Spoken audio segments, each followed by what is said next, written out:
Hello everyone, perfection है इसमें आप सभी का स्वागत है। फ्रेंड्स, हम लोग करंट अफेयर्स की सीरीज़ कर रहे थे और हमने नेशनल को कल कंप्लीट किया था। आई होप आप लोगों ने उसको रिवाइज़ किया होगा और लगभग 140 टॉपिक्स हमने कवर करे थे। आप उनको एक बार फिर से रिवाइज़ करें, डेफिनेटली आप उनको उनसे जो आने वाले प्रश्न हैं उनको आप निश्चित रूप से सॉल्व करने में सक्षम हो पाएंगे। आज हम लोग इंटरनेशनल शुरू करने जा रहे हैं, अंतर्राष्ट्रीय, और इस अंतर्राष्ट्रीय के अंतर्गत हम लोग देखेंगे कि फिर इसमें कुछ टॉपिक्स हैं। आज मैं लगभग 40 टॉपिक्स को आप लोग के समक्ष लाऊंगा और इससे भी काफ़ी सारे प्रश्न के आने की संभावना होती है। इसके बाद हम लोग बिहार स्पेशल और स्टेट स्पेसिफिक को करना शुरू करेंगे। तो आज के लिए हम लोग शुरू करते हैं इंटरनेशनल। तो इंटरनेशनल में देखेंगे, सबसे पहला जो टॉपिक है कि इंडोनेशिया ने गोल्डन वीज़ा कार्यक्रम को शुरू किया है।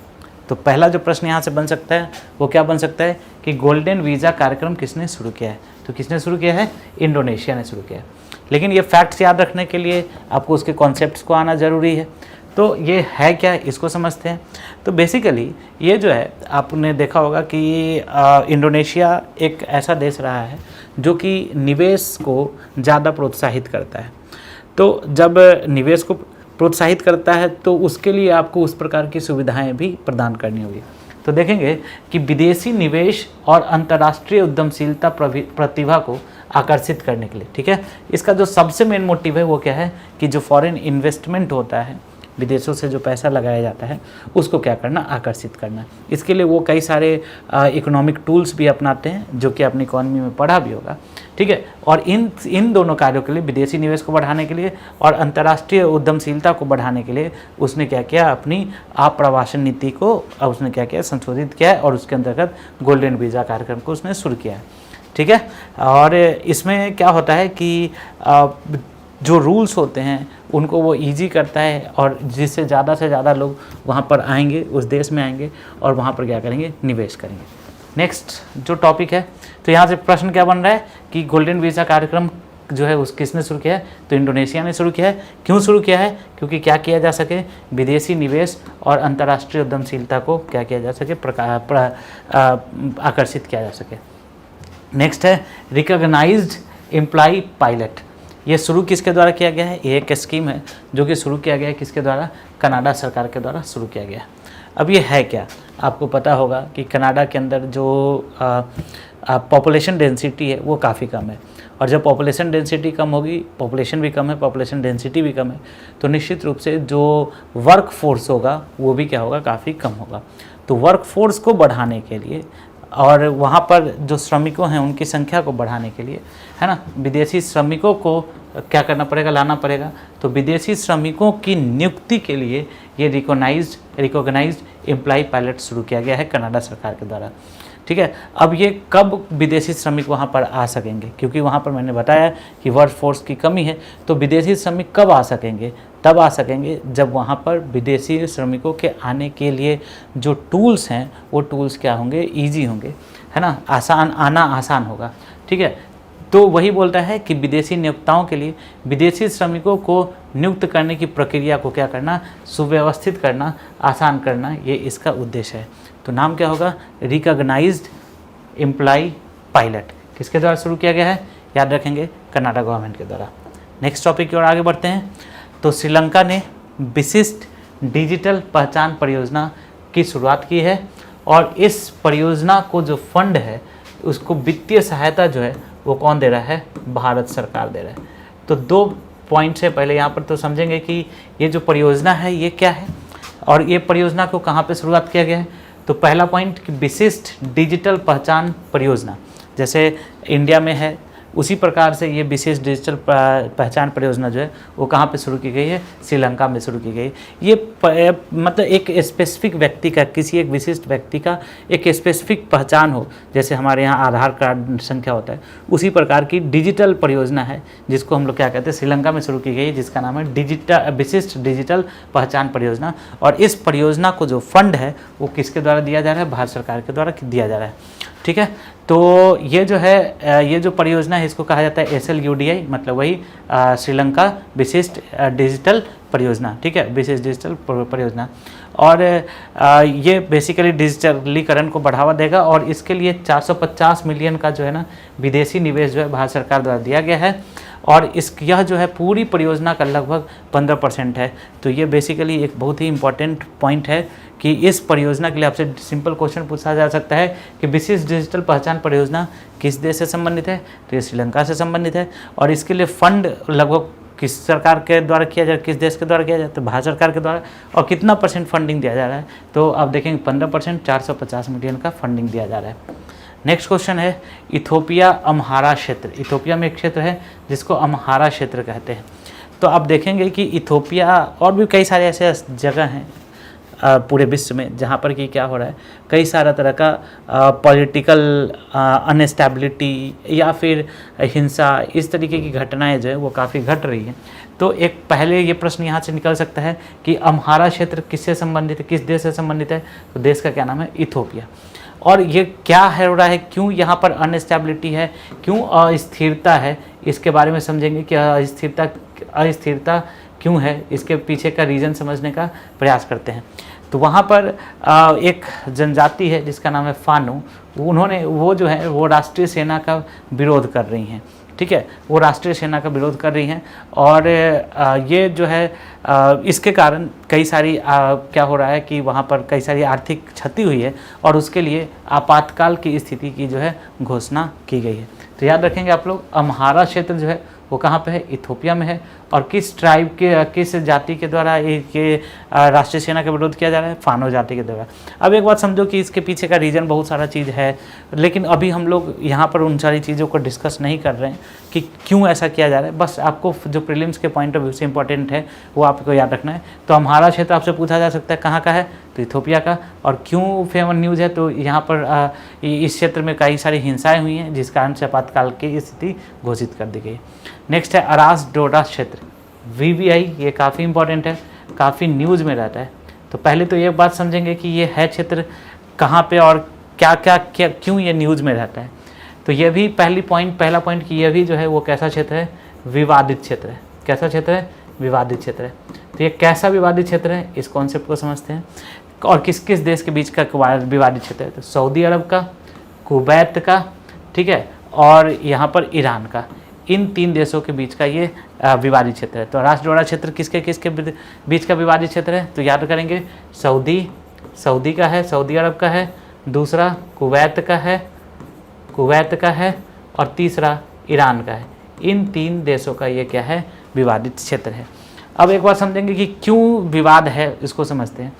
तो ये ये एक तटीय क्षेत्र है ना, अब तटीय क्षेत्र है और जहाँ पर जो गैस है, प्राकृतिक गैस, इस प्राकृतिक गैस के अत्यधिक पाए जाने की संभावना है। प्राकृतिक गैस के अत्यधिक पाए जाने की संभावना है। और इसके कारण यहाँ पे क्या होता है कि इस क्षेत्र को पहले तो समझेंगे कि ईरान में अरास नाम से जाना जाता है और कुवैत और सऊदी अरब में इसे डोडा नाम से जाना जाता है। और ये तीनों देश जो हैं वो क्या कहते हैं कि यह जो क्षेत्र है वो मेरा है। और इसके पीछे का कारण क्या है कि यहाँ पर मैंने आपको बताया कि प्राकृतिक गैस का भंडार यहाँ पर मिला है, इसलिए तीनों देशों का मानना है कि यह जो क्षेत्र है, इसलिए तीनों देश उस क्षेत्र पर अपना दावा ठोकते हैं। तो आपसे क्वेश्चन क्या पूछ सकता है कि अरास डोडा क्षेत्र क्या है, तो एक विवादित क्षेत्र है जो कि किस किस देशों के बीच का विवाद है, तो सऊदी अरब, कुवैत और ईरान। क्यों है, क्योंकि यहाँ पर प्राकृतिक संसाधन बहुत ज़्यादा हैं और इनके बीच की सीमा जो है वो निर्धारित नहीं है। तो इन तीनों देशों का दावा है कि यह जो क्षेत्र है वो मेरा है। नेक्स्ट टॉपिक की ओर आगे बढ़ते हैं। तो डेविड्स स्लिंग जो है यह एक एंटी मिसाइल रक्षा प्रणाली है, ठीक है, ये इजराइल की है। डेविड्स स्लिंग ये इजराइल की है एंटी मिसाइल रक्षा प्रणाली और इसने अभी फिनलैंड को देने को मंजूरी दी है। बहुत ज़्यादा इंपॉर्टेंट नहीं है, लेकिन हाँ एक बार देख लीजिएगा। नेक्स्ट है ओशियन शील्ड 2023, ठीक है। तो ये जो है एक युद्धाभ्यास है और बाल्टिक सागर में जो है नाटो, यूरोपीय राष्ट्र विशेषकर नाटो और यूक्रेन के संदर्भ में इस अभ्यास को चलाया जा रहा है, ठीक है। और उस क्षेत्र में, बाल्टिक सागर के क्षेत्र में जो है यहाँ पर लाइव फायर नौसैनिक अभ्यास शुरू किया गया है। ऑलरेडी यहाँ पर पहले से तनाव है, ठीक है, और स्थिति और ख़राब होते जा रही है। नेक्स्ट है सिल्क रोड स्टार, ये इंपॉर्टेंट है, ये याद रखेंगे सभी लोग। सिल्क रोड स्टार, तो आपने अभी सुना होगा बेल्ट रोड इनिशिएटिव के बारे में, BRI के बारे में। तो ये इसकी 10वीं वर्षगांठ है, चूँकि 10th ईयर पूरा हो रहा है तो पूछा जा सकता है। और इसके लिए चीन ने सिल्क रोड स्टार नामक मंच के तहत कई परियोजनाएं शुरू की गई। ठीक है, और इसमें क्या है कि ये जो है चाइना क्या चाहता है कि एशिया की कनेक्टिविटी कहाँ से हो, यूरोप से हो और अफ्रीका से हो। और कनेक्टिविटी है ना, यानी कि कनेक्टिविटी कब बढ़ेगा, जब बुनियादी ढांचा में क्या होगा, बुनियादी ढांचे में सुधार होगा, बुनियादी ढांचे में सुधार होगा, तभी क्या बढ़ेगा, कनेक्टिविटी बढ़ेगा। तो बुनियादी ढांचे में सुधार के लिए है ना, बुनियादी ढांचा को बढ़ाने के लिए किसके साथ, एशिया को, और बुनियादी ढांचा बढ़ा के क्या होगा, कनेक्टिविटी में वृद्धि होगी। तो एशिया जो है वो किससे जुड़ेगा, यूरोप से और अफ्रीका से जुड़ेगा, है ना। तो कैसे जुड़ेगा, जब आप बेसिक इंफ्रास्ट्रक्चर को बनाएंगे, रेलवेज बनाएंगे, सड़क बनाएंगे, बंदरगाह बनाएंगे। ठीक है, तो इसी के लिए बेसिक इंफ्रास्ट्रक्चर को बढ़ाने के लिए और एशिया को किससे जोड़ने के लिए, अफ्रीका और यूरोप से जोड़ने के लिए एक इनिशिएटिव शुरू किया है जिसको सिल्क रोड स्टार इनिशिएटिव कहते हैं। और ये शुरू किया गया है किसके द्वारा, चाइना के द्वारा, BRI इनिशिएटिव के 10th ईयर्स पर। ठीक है, याद रहेगा सभी को। नेक्स्ट टॉपिक है टेक इक्विटी। टेक इक्विटी जो है ये भी इम्पॉर्टेंट है ना, जो इम्पॉर्टेंट है वो मैं लिखता जाता हूँ। टेक इक्विटी तो लैंगिक समानता डिजिटल समावेशन की दिशा में एक महत्वपूर्ण पहल है ना। और इसी के लिए लैंगिक डिजिटल समावेशन की क्रिया में लैंगिक समानता को बढ़ाने के लिए, लैंगिक समानता का मतलब क्या है कि जो महिलाएं हैं उनको भी उतना ही अधिकार देना जितना अधिकार जो है वो पुरुषों को है। और उनका डिजिटल समावेशन का मतलब क्या होता है कि डिजिटाइजेशन, वो कितना ज़्यादा डिजिटल चीज़ों को यूज़ कर रही हैं, इसके लिए इसके लिए टेक इक्विटी लाया गया है। ठीक है, इसका उद्देश्य क्या है कि अगर हम लोग तकनीक के प्रयोग में वृद्धि करें, तकनीक के प्रयोग में क्या करें, वृद्धि करें, तो क्या होगा, महिलाओं की जो स्थिति है वो स्थिति क्या होगी, सशक्त बनेगी। तकनीक के प्रयोग में वृद्धि करके क्या करना है कि महिलाओं को सशक्त बनाना है। ठीक है, और ये शिखर सम्मेलन जो है गांधीनगर में जो G20 एम्पावर शिखर सम्मेलन चल रहा था उसके पहले दिन इसकी घोषणा की गई थी। और इसका जो प्राथमिक लक्ष्य है, महिलाओं को आवश्यक डिजिटल और वित्तीय साक्षरता प्रदान करना, तकनीकी कौशल प्रदान करना। ठीक है, ये इसका काम है। तो टेक इक्विटी आपसे क्वेश्चन क्या पूछा जा सकता है कि क्यों है, तो लैंगिक समानता को बढ़ावा देने के लिए। और लैंगिक समानता को बढ़ावा कैसे दिया जाएगा, जब महिलाओं के पास आवश्यक डिजिटल नॉलेज होगा। तो उसी महिलाओं की आवश्यक डिजिटल नॉलेज को आवश्यक डिजिटल नॉलेज को बढ़ावा देने के लिए टेक इक्विटी शुरू किया गया। नेक्स्ट है इसके बाद डेब्ट for nature swap initiative, VVI है। आपको यहाँ से क्वेश्चन पूछ सकता है, 2 क्वेश्चन कि ये है क्या, किसके द्वारा शुरू किया गया, सो समझेंगे कि डेब्ट फॉर नेचर मतलब प्रकृति के बदले ऋण, है ना। प्रकृति के बदले ऋण का क्या करना, स्वैपिंग करना। देखो, अगर कोई ऋणदाता है वो पर्यावरण के संरक्षण की दिशा में कोई काम करता है तो उसको क्या दिया जाएगा, ऋण से मुक्ति दी जाएगी, ऋण से मुक्ति दी जाएगी। एक कॉन्सेप्ट के तौर पे समझते हैं कि ऋण से मुक्ति कैसे मिलेगा। जैसे आपने पर्यावरण, जैसे एक एग्जांपल के तौर पे कि पेड़ लगाया, तो पेड़ लगाया तो क्या हुआ कि पर्यावरण संरक्षण की दिशा में आपने काम किया। तो जब आपने काम किया तो क्या होगा कि उसका कोई एक वैल्यू निकाला जाएगा, इकोनॉमिकल वैल्यू, और उतना वैल्यू का आपके ऊपर जो ऋण है ना, विदेशी ऋण है, उस ऋण को क्या किया जाएगा, कम किया जाएगा। तो वही बोलता है डेब्ट फॉर नेचर स्वैप। तो ये एक पर्यावरण संरक्षण की दिशा में है और ये शुरू किया गया है गैबोन, एक अफ्रीकी देश है, मध्य अफ्रीकी देश है गैबोन। ठीक है, उसके द्वारा ये शुरू किया गया है। और जब ये होगा कि हम लोग क्या बोलते हैं, प्रकृति के बदले ऋण को स्वैप करेंगे, जब हम लोग ऋण के बदले हम कोई पेड़ वगैरह लगाएंगे तो उससे क्या होगा, डिकार्बनाइजेशन होगा, जलवायु परिवर्तन में जो है वो कमी होगी। ठीक है, तो ये मतलब बेसिकली क्या है कि ये बताना कि इन चीज़ों का जो कि प्रकृति का संरक्षण करता है, इनका भी मॉनिटरी वैल्यू है ना। और उसको उससे क्या करना है, कन्वर्ट करना है, स्वैप करना है, जिसको हम लोग बोलते हैं डेब्ट फॉर नेचर स्वैप इनिशिएटिव। ठीक है, तो यहाँ जो प्रश्न बन सकता है वो ये है कि किसके द्वारा शुरू किया गया है, तो गैबोन के द्वारा शुरू किया गया है। नेक्स्ट है एडवांस एरोनॉटिकल टेक्नोलॉजी। ठीक है। तो ये एडवांस एरोनॉटिकल टेक्नोलॉजी भारत और फ्रांस के बीच में है। और दोनों देशों के, आपको पता होगा कि भारतीय प्रधानमंत्री पेरिस यात्रा पे थे, तो दोनों देशों के बीच रक्षा क्षमताओं को बढ़ावा देने के लिए एडवांस एरोनॉटिकल टेक्नोलॉजी का शुरुआत किया गया है, ठीक है। और इससे क्या होगा कि लड़ाकू विमान का इंजन, भारतीय मल्टी रोलर हेलीकॉप्टर के इंजन, इन सभी को क्या किया जाएगा, बनाया जाएगा, ठीक है।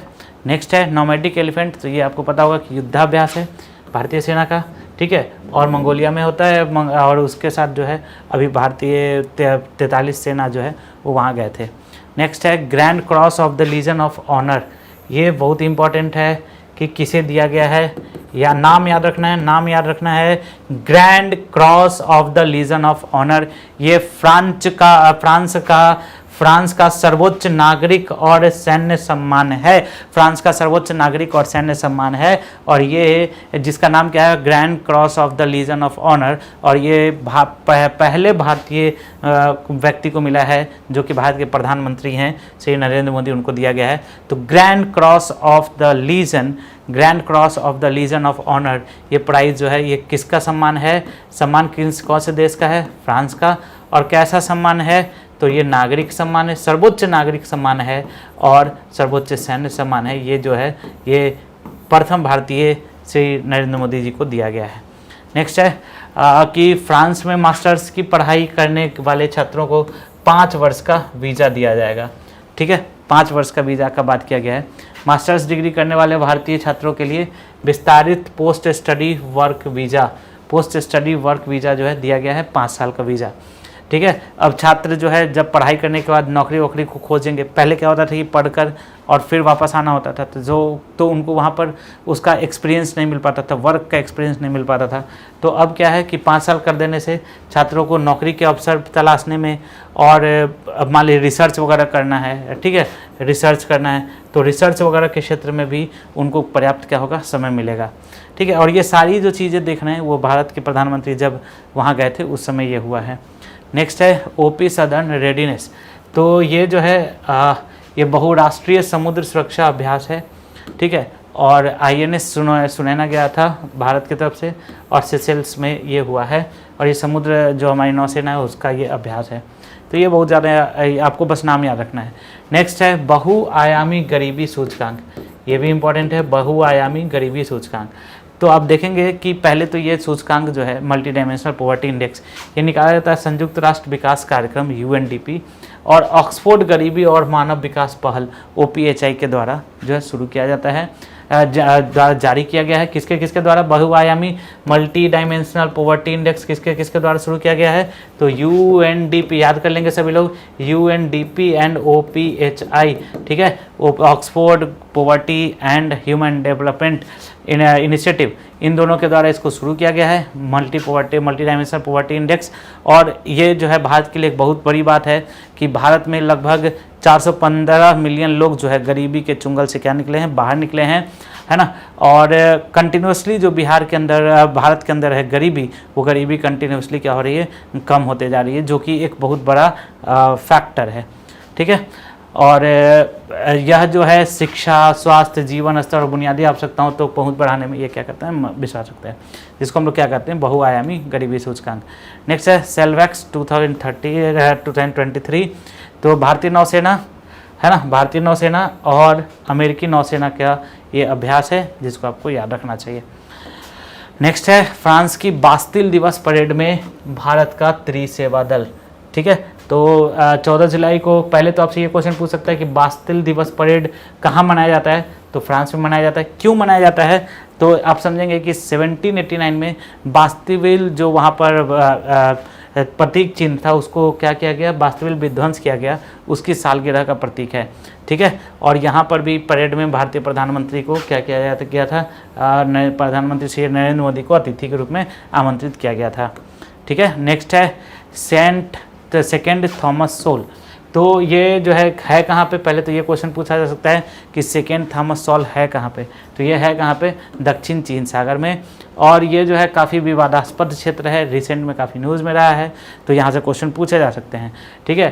तो फिलीपींस और चाइना के बीच में यहाँ पर क्या हुआ, थोड़ा सा एक दूसरे के ऊपर आरोप प्रत्यारोप लगाया गया कि फिलीपींस तटरक्षक दल का कहना था कि चाइना तटरक्षक दल ने उत्पीड़न और खतरनाक युद्धाभ्यास किया है।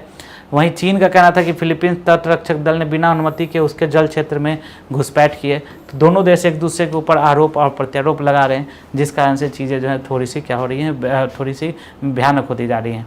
ठीक है, तो ये टॉपिक्स थे, एक बार इसको रिवाइज करेंगे, फिर हम लोग इसके आगे बढ़ेंगे। टॉपिक्स देखते हैं क्या करके। सबसे पहला, गोल्डन वीज़ा रूल या कार्यक्रम किसने शुरू किया? इंडोनेशिया ने। क्यों शुरू किया गया?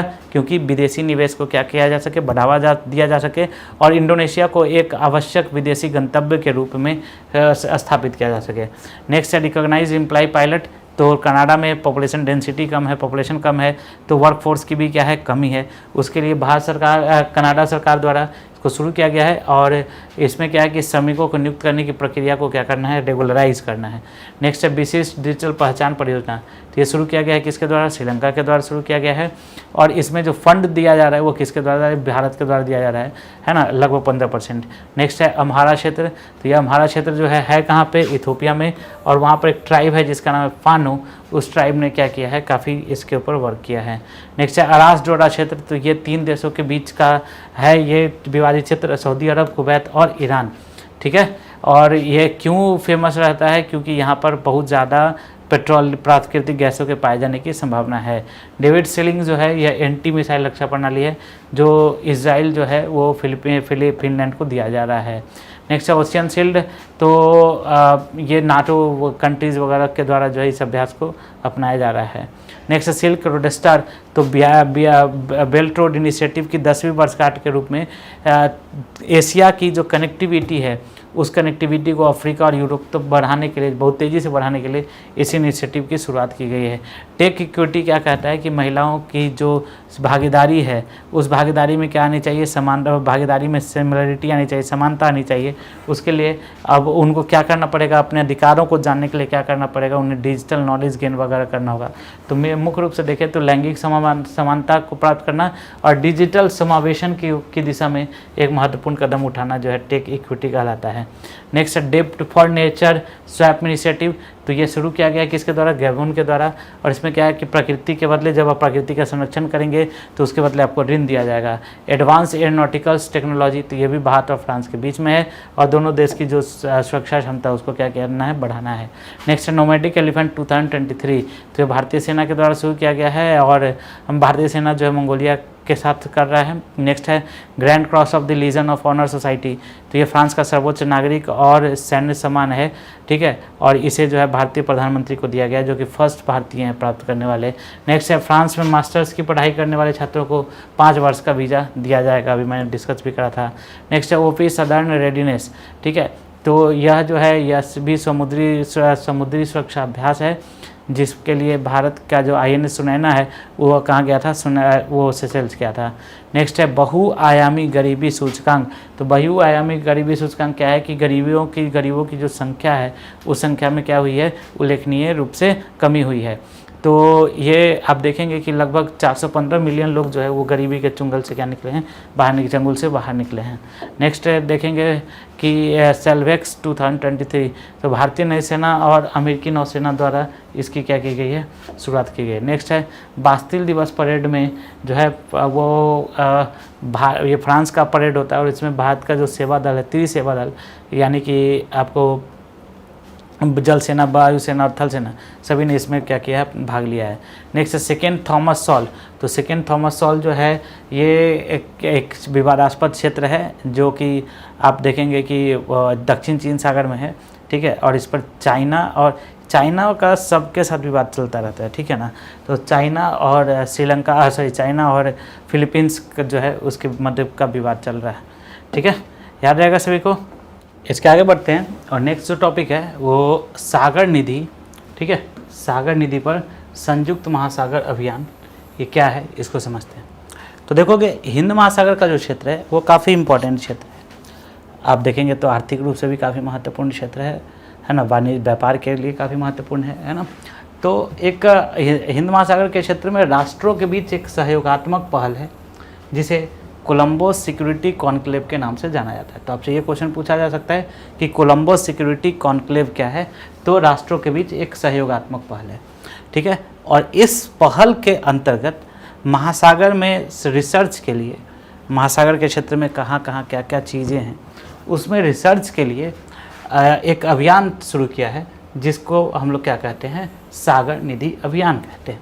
तो बेसिकली अगर आपसे डायरेक्टली पूछा जाए कि सागर निधि अभियान क्या है, तो यह हिंद महासागर के क्षेत्र में रिसर्च के लिए इस अभियान की शुरुआत की गई है। और इसमें हाल में ही बांग्लादेश और मॉरिशस के वैज्ञानिकों को भी इसमें जोड़ा गया है। ठीक है, तो ये एक अनुसंधान पोत है, जिस अनुसंधान पोत पर ठीक है, अनुसंधान पोत है जिसका क्या नाम है, सागर निधि। इस पर सवार होकर ये वैज्ञानिक जो हैं वह समुद्र के विस्तार में, समुद्र में अनुसंधान और अन्वेषण करने के लिए जाएंगे। नेक्स्ट है INS कृपान। तो आपसे नेक्स्ट क्वेश्चन पूछा जा सकता है कि हाल ही में किस देश को भारत ने INS कृपान सौंपा है, तो वियतनाम को सौंपा है। और ये फर्स्ट टाइम हुआ है, ये इन सर्विस मिसाइल कॉर्वेट है INS कृपान, इसको भारत ने उपहार में दिया है। ठीक है, और ये फर्स्ट टाइम है जब भारत ने एक मित्रवत विदेशी देश को पूरी तरीके से परिचालन कॉर्वेट जो है वो दे दिया है। ठीक है, तो आपसे क्वेश्चन यहीं पर बन सकता है कि INS कृपान किसे दिया गया भारत सरकार द्वारा, तो वियतनाम को, याद रखेंगे सभी लोग। नेक्स्ट है नेशनल डिफेंस मोबिलाइजेशन ऑफिस की स्थापना। तो नेशनल डिफेंस मोबिलाइजेशन ऑफिसेज की स्थापना जो है वो किसके द्वारा किया गया, चीन के द्वारा किया गया है। और ये बेसिकली क्या है कि चीन हमेशा युद्ध वगैरह में संलिप्त रहता है, तो चाइना जो है युद्ध की अकस्मात स्थिति में खुद को तैयार रखने के लिए, तनाव की स्थिति में खुद को तैयार रखने के लिए इस ऑफिस की स्थापना कर रहा है, जिसके अंदर क्या होगा कि जो मिसाइल्स वगैरह, आर्थिक गतिशीलता, सारा कुछ इसमें रहेगा। नेक्स्ट है वर्ल्ड ड्रग रिपोर्ट 2023। तो ये इंपॉर्टेंट है, जारी किया जाता है संयुक्त राष्ट्र के द्वारा। ठीक है, और बोला गया है इस रिपोर्ट का जो क्रक्स है वो ये है कि नशीली दवाओं के उपयोग में क्या हुई है कि वृद्धि हुई है और इससे कई सारी चुनौतियां उत्पन्न होती है। ठीक है, और लास्ट ईयर से नशीली दवाओं के उपयोग में 18% की वृद्धि हुई है। ठीक है, इसको कम करने की आवश्यकता है। तो याद रखेंगे इसमें क्या क्या फैक्ट याद रखना है कि वर्ल्ड ड्रग रिपोर्ट जो है जारी किसके द्वारा किया जाता है, तो संयुक्त राष्ट्र के द्वारा जारी किया जाता है। और नेक्स्ट है नवीकरणीय H1B वीज़ा, काफ़ी न्यूज़ में रहा है पहले भी। तो रिसेंटली अमेरिका ने नवीकरणीय H1B वीज़ा इसको शुरुआत किया गया है। और ये जो वीज़ा है वो क्या है कि अमेरिका में काम करने वाले भारतीय पेशेवरों को नवीकरणीय प्रक्रिया से क्या करना है, सुव्यवस्थित करना है। तो ये आप समझेंगे कि H1B वीज़ा जो है एक अत्यधिक मांग वाली वीज़ा है। ठीक है, जो कि अमेरिकी कंपनियों में जो सैद्धांतिक और तकनीकी विशेषज्ञता की आवश्यकता वाले व्यवसायों में विदेशी श्रमिकों को नियुक्त करने की अनुमति प्रदान करता है। तो ये नवीकरणीय रूप से भी इसको दिया गया है, जो कि अमेरिकी सरकार ने शुरू किया है, लॉन्च किया है। नेक्स्ट है आसियान दक्षिण चीन सागर में पहली बार संयुक्त सैन्य अभ्यास आयोजित किया गया है। ठीक है, तो ये कहाँ पे शुरू किया गया है, सो याद रखेंगे उत्तरी नातूना सागर में इसे शुरू किया गया है। ठीक है, और ये जो है आसियान जो ग्रुप है आप लोगों ने पढ़ा होगा, उस ग्रुप को क्या करना है, सुदृढ़ करना इसका उद्देश्य है। ठीक है, नेक्स्ट है किरियाकोस मित्सोत्साकी। ठीक है, तो ये जो है आपको देखेंगे तो ग्रीस का जो राष्ट्रीय चुनाव हुआ है उसमें इनको क्या मिला है, किरियाकोस मित्सोताकी को क्या हुआ है, ये जीते हैं। नेक्स्ट ये इंपॉर्टेंट है कि ऑर्डर ऑफ नाइल। ठीक है, ऑर्डर ऑफ नाइल जो है ये क्या है, PM मोदी की मिस्र की सर्वोच्च सम्मान से सम्मानित किया गया है, जिसका क्या नाम है, ऑर्डर ऑफ नाइल। ये काफ़ी इंपॉर्टेंट है। ठीक है, नेक्स्ट है खनिज सुरक्षा साझेदारी, तो जिसको हम लोग क्या बोलते हैं, मिनरल सिक्योरिटी पार्टनरशिप कहते हैं। तो ये एक वैश्विक पहल है और इसकी घोषणा जो है जून 2022 में की गई है। तो ये इसका जो लक्ष्य है वो क्या है कि वैश्विक जो खनिज बाज़ार है इसमें चीन के प्रभुत्व को क्या करना है, कम करना है।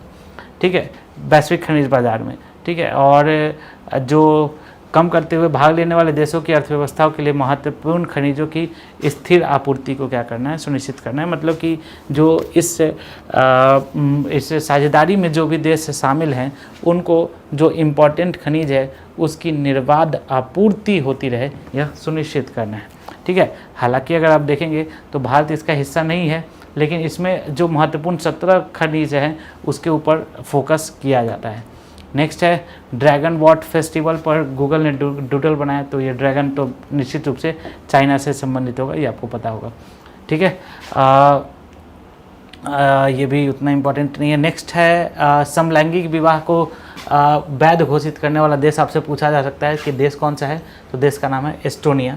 ठीक है, और इसने समलैंगिक विवाह को क्या किया है, वैध घोषित किया है। नेक्स्ट है भारत म्यांमार थाईलैंड त्रिपक्षीय राजमार्ग, इसको समझेंगे। भारत, म्यांमार और थाईलैंड, ये 3 देशों का जो त्रिपक्षीय राजमार्ग है, तो ये क्या है इसको समझेंगे कि आप देख रहे होंगे नॉर्थ ईस्ट में कैसे कनेक्टिविटी की आवश्यकता रहती है।